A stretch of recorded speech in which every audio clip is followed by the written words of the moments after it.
Good morning, welcome back to my channel. তো আজকে হচ্ছে যে রবিবার, আজকে আমি যাচ্ছি যে আমার বাপের বাড়ি। তো 8 দিনের দিন তো যেতে পারিনি, ও ছুটি পাইনি। তো এখন 4টে বাজছে, 4টের সময় উঠে পড়েছি আর প্রায় 4:30 বেজে গেছে রেডি হতে হতে। তো ও রেডি হয়ে নেবে, আমিও রেডি হয়ে নেবো, আর এদিকে দিদি জামাইবাবু রেডি হয়ে যাচ্ছে, তারপরে বেরোনো যাবে। তো সঙ্গে থাকো আর দেখতে থাকো, আজকের ভিডিওটা বেশ ইন্টারেস্টিং হতে চলেছে। তো এত ভোর ভোর যাচ্ছি কারণ আমার বাপের বাড়ি তো অনেকটাই দূর, আর তাড়াতাড়ি বেরোলে তাড়াতাড়ি পৌঁছতে পারবো, মানে অনেকক্ষণ থাকতে পারবো আর কি। ওই জন্য একটু দেরি করে মানে তাড়াতাড়ি বেরোচ্ছি। আর আজকে আবার টেট পরীক্ষাও আছে, বাসে ট্রেনে প্রচুর ভিড় হতে পারে, সেই সব ভেবে এরকম ডিসিশন নেওয়া হয়েছে যে 5টা 15 ট্রেনটা ধরবো। তো 4টের সময় উঠে পড়েছি, অলমোস্ট রেডি হতে চললাম, ও রেডি হয়ে নেবে, তারপরে বেরোনো যাবে। মনে হয় সবার প্রথমে ঘুম আমারই ভেঙেছে, কারণ এতদিন পর আবার আমি আমার বাড়ি যাচ্ছি। সত্যি মানে মেয়েদের জীবনটা কীরকম বলো, শ্বশুর বাড়ি চলে এলে বাপের বাড়ি মানে যেতে গেলেও সেই পারমিশন নিতে হবে, তারপরে সাধ করতে হবে, ব্যাগ গোছাতে হবে। তো যাই হোক, সব কিছু মিলিয়ে মনটা বেশ খারাপ, আবার মনটা আবার খুশিতেও আছে, কারণ এতদিন পর আমি আমার জায়গায় যেতে পারবো। ভোরবেলাতে উঠে পড়েছি, বাপের বাড়ি যাওয়ার আনন্দটাই আলাদা। তো ও যায়, দেখো এখানে অষ্টমঙ্গলায় পরে যাবে বলে সাদা রঙের একটা জুতো কিনেছিল, তো ওটাই পরছিল, পরতে খুব হ্যাপা হচ্ছিল। তারপরে ও ওর বাইকটা করে আর জামাইবাবু স্কুটিটা করে চলে এসেছি, মানে চারজনই চলে এসেছি। আমি তো পারলে ভোর 3টে সমাধি স্টেশনে এসে বসে থাকি, আমার এরকম অবস্থা। আর আমি 2 দিন আগে ব্যাগ গুছিয়ে নিয়েছি, মানে ভাবতে পারছো আমার মানে এক্সাইটমেন্টটা কতটা ছিল। তো সত্যি বিয়ের পর মেয়েদের জীবনটা পুরোই পাল্টে যায়। আমি বিয়ের পর বেশ কয়েকদিন অপেক্ষা করেছি যে কবে অষ্টমঙ্গলাটা আসবে। অষ্টমঙ্গলায় ভেবেছিলাম ও ছুটি পাবে, কিন্তু পাইনি। তাই অষ্টমঙ্গলার 2 দিন পর আমি এসেছিলাম। তো রবিবারে দাইহাট গেছি, তার পরের দিন মানে সোমবারই দুপুরের বেলার মধ্যে বেরিয়ে পড়েছি বাড়ি আসবো বলে। তো অনেক অপেক্ষার পর ট্রেন এলো, ট্রেন অনেকটা লেট করেছিল, আর আমাদের ওদিকে বর্ধমান থেকেও আবার ট্রেন ধরার কথা ছিল। তো এই ট্রেনে আমি প্রথমবার লেবু চা খেলাম, আমি এর আগে লেবু চা কোনো দিন খাইনি, স্কুলে একবার খেয়েছিলাম, কিন্তু ট্রেনে এই প্রথমবার খেলাম। তো সত্যি বেশ ভালো লাগছিল লেবু চাটা। তো এই ট্রেনটা পাল্টানোর পর আবার একবার ট্রেন ধরতে হবে। তো ওটা হচ্ছে যে বর্ধমান কাটোয়া লোকাল ট্রেন ধরবো। তো আমি আর দিদি লেডিসে উঠেছিলাম, কারণ প্রচুর ভিড় ছিল, ট্রেনে কোথাও জায়গা ছিল না, ঝালমুড়ি কিনে খাচ্ছিলাম। তখন ঝালমুড়ি খেতে খুব ইচ্ছা হচ্ছিল। বাবালে বাবালে বাবালে বাবালে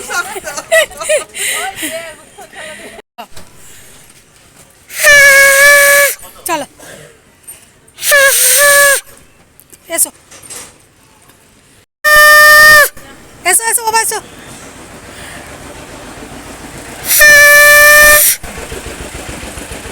তারপর বরণ করে আমরা ঘরে ঢুকেছি, সেজমা বরণ করে তুলেছে আমাকে আর সুদীপকে। তারপর আমি ড্রেসটা চেঞ্জ করে নিয়েছি, হাত পা ধুয়ে ফ্রেশ হয়ে চা খেয়ে মানে চা খেতে খেতে আমি এখানে আলতা পরছি, সেজমাই আলতা পরিয়ে দিল। তো আজকেও রাঁধুনি যেটু এসেছে আর ওই কাকিমা এসেছে, রান্না বান্না হচ্ছে। তো জলখাবার বেলায় ছিল লুচি আর ঘুগনি। তো যে লুচি খেতে চাইবে তার জন্য গরম গরম ফুলকো ফুলকো লুচি, আর যে মুড়ি খেতে চাইবে তাদের জন্য মুড়ি। তো আমি মাকে বলে রেখেছিলাম যে আমি তোমার হাতের মুড়ি খাবো। তো প্রথমে সবার সাথে দিদি জামাইবাবু ওর সাথে বসে, বোনের সাথে বসে আমি লুচি ঘুগনি আগেই খেয়ে নিয়েছি, লুচি ঘুগনি মিষ্টি কালাকার। তো তারপরে মায়ের সাথে বসে আমি মুড়ি খেয়েছি। আর এখানে দেখো কাকিমা রান্না করছে, আর এদিকে জেঠু সবজি টবজি সব কাটছিল। তো মা প্রচুর রান্নার আয়োজন করেছে, মোটামুটি ওই দিনকে 30 জন মতো মানে লোকের আয়োজন করেছিল মা। তো মোটামুটি সবাই এসেছিল, আমার খুব ভালো লাগছিল। আর জেঠুকে বলছিলাম তোমার রান্না খুব ভালো হয়েছে, তো জেঠু কেমন হাসছে দেখো, মাস্কটা সঙ্গে সঙ্গে খুলে নিল আমি ভিডিও করছি বলে। তো সত্যি বিয়ের রাতে জেঠু রান্না বান্নাগুলো সত্যি খুব সুন্দর করেছিল, আমার খুব ভালো লেগেছে। আর আমাদের বাড়িতে যা কাজ হয় এই শরৎ জেঠুই রান্না করে। তো এইদিকে আবার দেখো মায়ের রান্নাঘরে মা এখানে লুচি বেলছে, আর সেজন্য এখানে ফুলকো ফুলকো লুচি ছাকছে। ওই দিনকে মা খাসির মাংস আর মুরগির মাংস আর মাছ 3 রকমেরই আয়োজন করেছিল। খাসির মাংসটা হয়েছিল দিনের বেলার জন্য, আর যারা খাসির মাংস খায় না তাদের জন্য মুরগির মাংস ছিল, আর যারা দুটোই খায় না তাদের জন্য মাছ মাছ ছিল। তো মাছ তো আমাদের জন্যও ছিল। আর মুরগির মাংসটা মা জেঠুকে দিয়ে রান্না করিয়ে নিয়েছিল, কারণ রাতের বেলায় ওই মুরগির মাংস রুটি বা ভাত যেটাই হোক খাওয়া হবে। তো এই যে দেখো মা এখানে লুচি দিয়ে দিয়েছে, তার সাথে রয়েছে গরম গরম ঘুগনি, ঘুগনিটা জেঠু দারুণ রান্না করেছিল। তো আজকে একটা ঘটনা আমি ঘটিয়েছি, সেটা হচ্ছে যে আমি মানে আম, কাটোয়া থেকে হাওড়ার মানে কাটোয়া হাওড়া লোকাল ট্রেনটায় চাপার জন্য মোটামুটি আমি 4টে প্ল্যাটফর্ম লাফিয়ে লাফিয়ে পার করেছি। এটা আমি বলবো যে কখনোই কেউ করো না। আমার এতটাই মানে তাড়া ছিল, আর ট্রেনটা সত্যিই ছেড়ে চলে যেত যদি ওভারব্রিজটা পার করতাম। তো এই ঘটনাটা আমি পরে বলছি যে কি হয়েছিল। আর এই যে দেখো এখানে বড় কাকু আর মেজুমাও চলে এসেছে। তো মা মিষ্টি হারিয়ে আনতে বলেছিল, একটা আমার ঘরে দেওয়ার জন্য আর একটা মেজুমাদের দেবে বলে। তো এখানে নিয়ে চলে এসেছে মেজমা দুটো মিষ্টির হাঁড়ি। তো আমরা যেখানে মিষ্টির অর্ডার দিয়েছিলাম সেখানেই মিষ্টির হাঁড়ি আবার মিষ্টি অর্ডার দেওয়া হয়েছিল এই অষ্টমঙ্গলা উপলক্ষে। তো এই যে দেখো মায়ের হাতে আবার কতদিন পর মুড়ি খাচ্ছি, আমার দারুণ লাগছিল। তো আগে আমি যেখানেই যেতাম মা আমাকে খাইয়ে দিত, মানে মা সবটুকুই করে দিত। তো মায়ের হাতে মুড়ি মাখাটা পুরো অমৃত মনে হচ্ছে, বিশ্বাস করো, আমি তো মানে বলে বোঝাতে পারবো না। তো এই যে দেখো তারপরে অষ্টমঙ্গলা পারপাসে যে জিনিসগুলো হয় আর কি, যে জিনিসগুলো থাকে বিয়ে থেকে অষ্টমঙ্গলা পর্যন্ত, সেই জিনিসগুলো এখন পুকুরে নিয়ে গিয়ে ফেলতে যাচ্ছি। তো ও নিয়েছে কলা গাছ আর বাঁশের ওই ইয়েগুলো, কঞ্চিগুলো, আর আমি ঘর দুটো নিয়েছি। আর যে যার মতো জিনিসপত্র সব নিয়ে নিয়েছে। এখন যাচ্ছি আমরা ঘাটের উদ্দেশ্যে। আর দেখো মধুকাকুর দোকানের সামনে বা বাড়ির সামনে যেটাই বলো না কেন, প্যান্ডেলটা এখনও খোলেনি। আমার মানে কি বলবো, এত ভালো লাগছিল নিজের জায়গায় গিয়ে, মনে হচ্ছে যেন আমি আমার এরিয়াতে চলে এসেছি। তো আমি ঘুরছি ফিরছি আর সুদীপকে বলছি যে এটা কিন্তু আমার এলাকা, আমার সাথে বুঝে শুনে কথা বলবে। সত্যি আমার ফিলিংসটা ওই রকমই হচ্ছিল, কেন জানি না, যে এবার তো আমি আমার নিজের জায়গায় চলে এসেছি, এখন আমাকে আর কেউ কিছু করতে পারবে না, বলতে পারবে না, এরকম একটা ব্যাপার। তো এরকম তোমাদের কারোর সাথে কি হয় বা হয়েছে, এটা কিন্তু কমেন্টে অবশ্যই জানিও। আমার সাথে খুব হচ্ছিল, আর আমার মনে হচ্ছে যেন আর আমি যাব না বাড়ি, মানে রানীগঞ্জ আমি আর যাব না, আমি এখানেই থাকবো।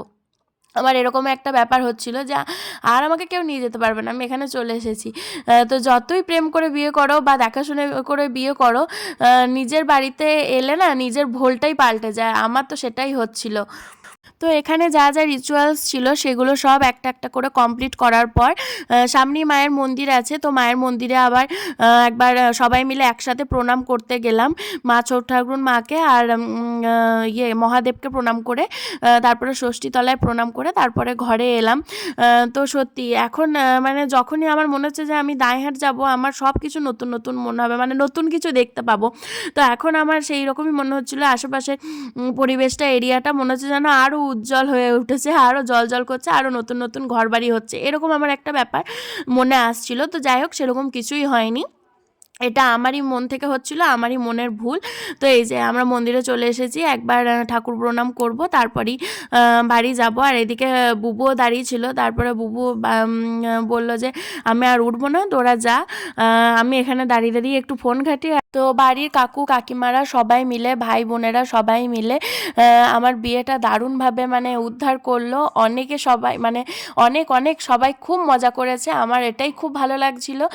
তো আমিও একটা টেনশনে ছিলাম কি করে কি হবে না হবে। আগে থেকে তো আমি আর মা অনেক প্রিপারেশন নিয়েইছি, মানছি, কিন্তু এই যে বিয়ের সময়কার মানে বিয়ের আগের দিন থেকে লোকজন আসা, তার যে রাশটা মানে যে হয়রানিটা, যে মানে যে কি বলবো, বলে না যে এত লোকজন আসার পর তাদেরকে যে আপ্যায়নটা, এই যে আপ্যায়নটা কাকু কাকিমারা সবাই মিলে একসাথে করেছে, এটাই আমার কাছে বিশাল বড় একটা পাওয়া, মানে সৌভাগ্যের ব্যাপার আর কি বলতে পারো। এরপরেও যখন ভাই বোনদের বিয়ে হবে তখন আমাকেও করতে হবে। তো আমি তো দেখলাম যে মানে যতই আগে থেকে তুমি কাজ করে থাকো না কেন, বিয়ের দিন কটা সামলানোটা হচ্ছে যে সব থেকে বড় ব্যাপার, আমার তো তাই মনে হলো। অবশ্যই আগে হয়তো আমি আর মা সব কিছু গুছিয়ে রেখেছি, কিন্তু তাও ওই সময়কার যে মানে রাশটা যে সামলানোটা, সেটাই হচ্ছে যে মেন ব্যাপার। এই যে দেখো আমার কি বলবো, বরমশাই গামছা পরে আর স্যান্ডো গেঞ্জি পরে রেডি হয়ে গেছে শালিদের সাথে ও আবির খেলবে বলে। তো বুবু তো নাছোড় বান্দা, বুবু ছাড়বে না, যে না যেটা রিচুয়ালস আছে সেটা তো মানতেই হবে, আমরা তো রং খেলবই। তো জল রং ছিল না ভাগ্যিস, আমাদের কাছে আবির ছিল। তো আবির দিয়ে আমরা অষ্টমঙ্গলার যে রং খেলাটা হয় সেটা করলাম। তো জল রং নয়, আলতা দিয়ে মনে হয় খেলে, আমি ঠিক জানি না। তো এই যে মা কাকিমা সবাই বসে রয়েছে, মেজমা সেজমা ছোটো মা সবাই বসে রয়েছে, আর এখানে সবাই মিলে একসাথে এখন রং খেলা হবে। তো উঠোনের একদিকে রান্নাবান্না চলছে আর একদিকে আমরা রং খেলার প্রস্তুতি নিচ্ছি। এখানে দেখো মটনটা কষানো হচ্ছে। তো প্রথমে আমি ওকে রং দিলাম তারপরে সবাই এক এক করে মানে রং খেলাতে আর কি মেতে উঠেছি। তো ও তো বুবুকে পুটুকে সব আচ্ছা করে রং মাখিয়েছে। শালিদের সাথে রং খেলার মজাটাই আলাদা, বুঝতেই পারছো। আর সুদীপের মুখটা দেখো, পুরো ভূত করে দিয়েছি সবুজ আর লাল রং মাখিয়ে। তো এই যে রং খেলা শুরু হয়ে গেছে। আমার তো দারুণ লাগছিল, মজা লাগছিল, মানে সবাই আমরা এনজয় করেছি।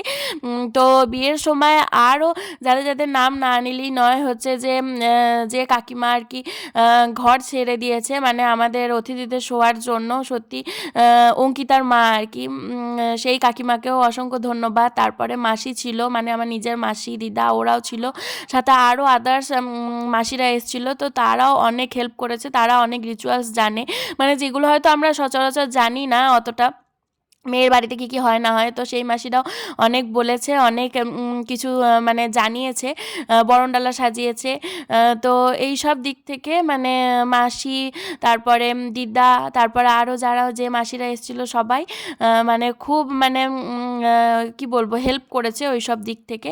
তো সত্যি সব মিলিয়ে গুছিয়ে আমাদের এই অষ্টমঙ্গলা পর্যন্ত রিচুয়ালসগুলো সব ঠিকঠাকভাবে কমপ্লিট হলো আর খুব মজাও লাগলো। তো যে জিনিসটা আমার ঠিকঠাকভাবে কমপ্লিট হয়নি সেটা আমি পরে বলবো। তো এই ভিডিওতে আমি বলছি না যে যে জিনিসটা আমার সব থেকে বেশি মানে মনটা খুঁতখুত করেছে সেই জিনিসটা কি, সেটা আমি পরে বলবো। তো হ্যাঁ, আসার সময় আমার কি হয়েছে, আমি ট্রেনটা পাবো না বলে 4টে প্ল্যাটফর্ম পরপর পার করে গেছি। তো সুদীপ আর দিদি জামাইবাবু মানা করছিল, তো আমার এতটাই বাড়ি আসা তারা, আমি এতই বাড়ি আসার জন্য ছটফট করছি, ট্রেনটা পাবো না ভয়ে আমি মানে ছুটছি।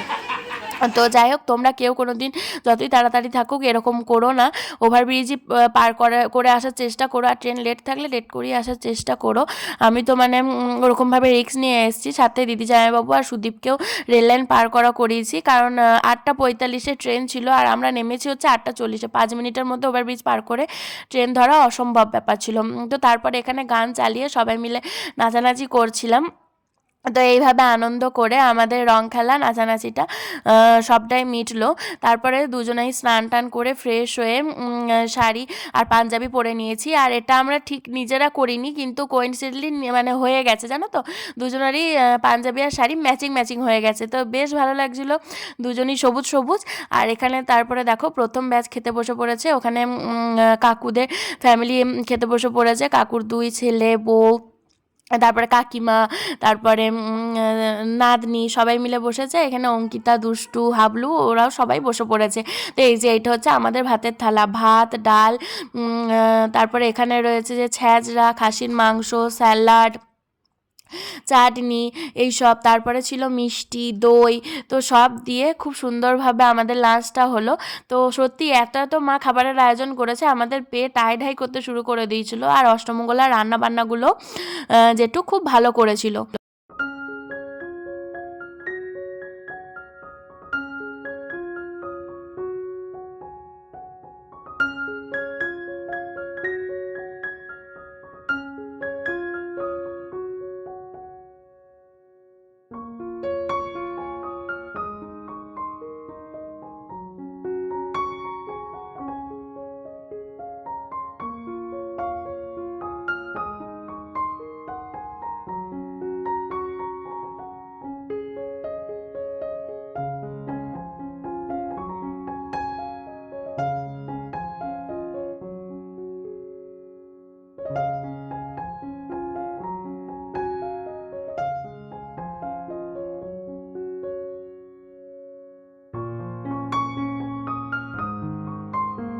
এই যে লাস্ট ব্যাচ বসেছে, যারা ক্যাটারিংয়ের দায়িত্ব ছিল, মানে মা, সেজো মা, ছোটো মা, মেজো মা, বড় কাকু, তো সবাই একসাথে খেতে বসেছে। আর ওইদিকে পরিতোষ কাকু খেতে বসেছে, ওটা হচ্ছে আমাদেরই পাড়ার এক কাকু। ওই কাকু বিয়ের সময় অনেক কাজকর্ম করেছে। আর ওদিকে জেঠু লাস্ট ফিনিশিং মনে হয় সব কিছু যা যা বেঁচে ছিল সেগুলো গরম করে নিচ্ছে। আর একবার ভাতও বসিয়ে দিয়েছিল, কারণ গরম গরম ভাতটা দেওয়ার জন্য মা ভাতটা আবার একবার বসিয়ে দিতে বলেছিল, মানে আরেকবার চাল দিয়ে ভাত বসাতে বলেছিল। তারপরে আমরা সন্ধ্যেবেলায় এসেছিলাম ফুচকা খেতে, আমাদের বাড়ির সামনেই খেতন কাকুর বিখ্যাত ফুচকা। তো বিয়ে বাড়িতে তো এই খেতন কাকুর স্টলই লেগেছিল, তো আমরা তো তখন খাইনি, বাড়ির সবাই হয়তো খেয়েছে কিন্তু আমি আর সুদীপ খাইনি। তো ও বললো যে চলুন তাহলে আমি আজকে সবাইকে ফুচকা খাওয়াবো। তো সবাই মিলে গেছিলাম ফুচকা খেতে। তারপরে এখানে আমি ওদের বাড়ি থেকেই পুতুল দিয়েছিল চকলেট দেওয়া, তো তার সাথে আরও অনেক কিছু রয়েছে, আর চিপস কুরকুরে ওইটারও একটা মনে হয় ট্রে ছিল, আমার যতদূর সম্ভব মনে পড়ছে, আমার ঠিক খেয়াল নেই।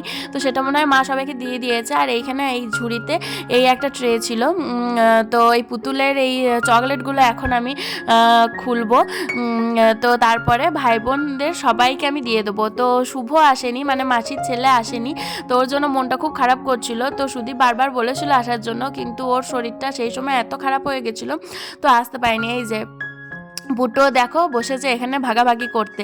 তো তারপরের দিন খেয়েতে মানে জলখাবার বেলার খাবার খেয়ে আমরা গেছিলাম হচ্ছে শাখা পড়তে। তো আমাদের নিয়ম হচ্ছে বিয়ের সময় মাটির শাখা পড়তে আর পড়ার, আর অষ্টমঙ্গলায় হচ্ছে যে মানে বাপের বাড়ি গিয়ে শাখা পলা পড়তে হয়।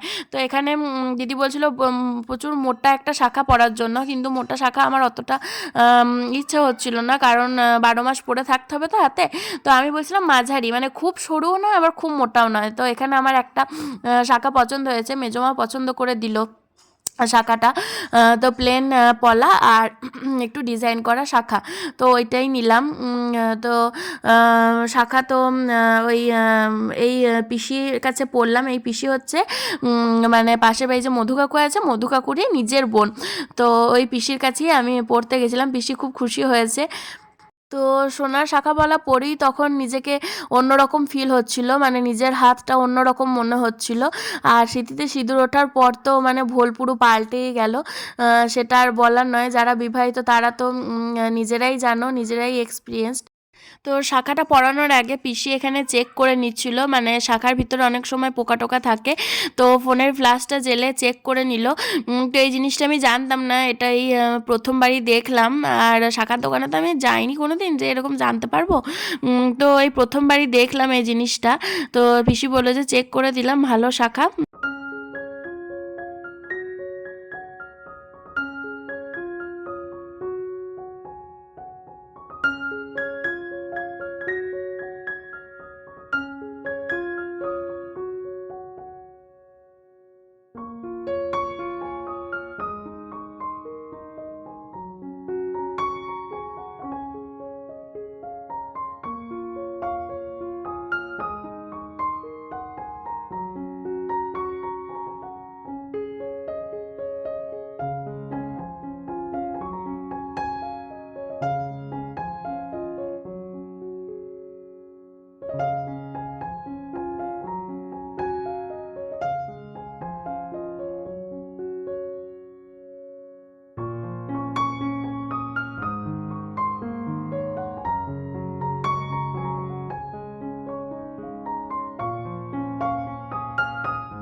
আজকে আমাদের বিয়ের সময় যে রেজিস্ট্রির ফর্ম ফিল আপের একটা জিনিস হয়েছিল, তোমরা হয়তো আগের ভিডিওতে আমার দেখেছো। তো সেইটার জন্য আজকে রেজিস্ট্রি অফিস গিয়ে কথা বলার ছিল, তো গিয়েও ছিলাম, কিন্তু কাজটা আমাদের সাকসেস হয়নি, উল্টে একটু বাজে বিহেভিয়ার পেয়েছি। তো তারপরেও সুদীপ একবার ঘুরে গেল, রিকোয়েস্ট করছিল যে কাজটা আজকের মধ্যে করে দেওয়ার জন্য, মানে রেজিস্ট্রিটা নয়, যে একটা ওটিপি আসবে সেটা ওরাই করে দিতে পারতো আজকে, কিন্তু সেটা তো শুনলই না, উল্টে বললো যে যখন ডাকবো তখনই আসতে হবে। তো সেটা আমাদের পক্ষে সম্ভব ছিল না। তো তারপরে কাজটা মেটেনি, বাড়ি চলে এলাম। এখানে দেখো মিষ্টির হাঁড়িটা মেজমা দিচ্ছে মায়ের হাতে, তো ওইটা নিয়েই ছবি তুলছিলাম। তো তারপরে তাড়াতাড়ি করে খেয়েটেই বেরিয়েছিলাম, ভাত টাত খেয়ে। তারপরে প্রথমে টোটো, তারপরে বাস, তারপরে এই যে একবারে বর্ধমান স্টেশনে এসে নামলাম, নেমেই ট্রেনে উঠে পড়েছি। উঠিয়ে বসার জায়গাও পেয়ে গেছি, প্রচুর ভিড় ছিল আজকেও। তো সুদীপ এখানে খাওয়ার কথা বলছিল, তো আমি খাইনি কিছুই। আমি লিটিল হার্টস আর কেক আনিয়েছিলাম ওকে দিয়ে, তো সবাই মিলে খাবো বলে। তার এখানে চা খাচ্ছিল সবাই, আমিও খেলাম। আর দিদি এখানে ছোলা মিক্সচার খাবে বলে এই জেঠুটাকে ডাকছিল। তো যাই হোক, ছোলা মিক্সচার আমি একটুও টেস্ট করিনি, আমি চাটাই খাচ্ছিলাম, কারণ আমার সেই সময়ও ঠান্ডা লেগেছিলো, টনসিল ফুলেছিল, কিন্তু গলাটা আমার ভাঙেনি। তো এই যে দিদি এখানে মজা করে ছোলা মিক্সচার খাবে, দিদি আর ভাই মিলে। তো ওরা দুজনেই খাচ্ছিলো, আমি আর জামাইবাবু খাইনি। তারপরে সিঙ্গারা খাবো সবাই করছিল, কিন্তু দেখো সিঙ্গারা একটাই ছিল যেটা ও পেয়েছে, আর বাকি সবাই আমরা কচুরিই পেয়েছি। তো এখানে একটা মজার ঘটনা ঘটেছিল, সেটা আমি পরে কোনো এক সময় ভিডিওতে পারলে বলবো। তারপরে আজকে যেহেতু ক্রিসমাস ছিল, সেই জন্য জামাইবাবু বাড়ি এসে আবার গেছিলো কেক আনতে, কেকের দোকান। তো এই কেকটা দারুণ খেতে ছিল। আর বাড়ি এসে দেখছি মা এখানে ঝাল ঝাল আর গরম গরম আলুর দম করেছে, যেটা খেতে অসাধারণ হয়েছিল। তো আমি বলেছিলাম আমি বাড়ি গিয়ে মুড়ি ফুড়ি খাবো, রুটি ফুটি খাবো না। তো যাই হোক, এখানে দেখো দিদি শসা আর পেঁয়াজ আর কাঁচা লঙ্কা নিয়ে নিয়েছে, আর জামাইবাবু আমাকে মুড়িটা খুব সুন্দর করে মেখে দিচ্ছে। দিদি আর জামাইবাবু দারুণ মুড়ি মাখতে পারে। তো সব কিছু দিয়ে জামাইবাবু এত সুন্দর মুড়ি মেখে দিয়েছিল, প্রাণটা ভরে গেল। তো তারপরে এটাই ছিল আমাদের রাতের ডিনার। তো সবাই মিলে মুড়ি টুড়ি খাওয়ার পর এখানে কাজু বরফি নিয়ে বসেছি, সবাই মিলে কাজু বরফি খাচ্ছিলাম। তো এখনকার মতো ভিডিওটাকে শেষ করছি, তোমরা সবাই ভালো থেকো, সুস্থ থেকো, বাই বাই।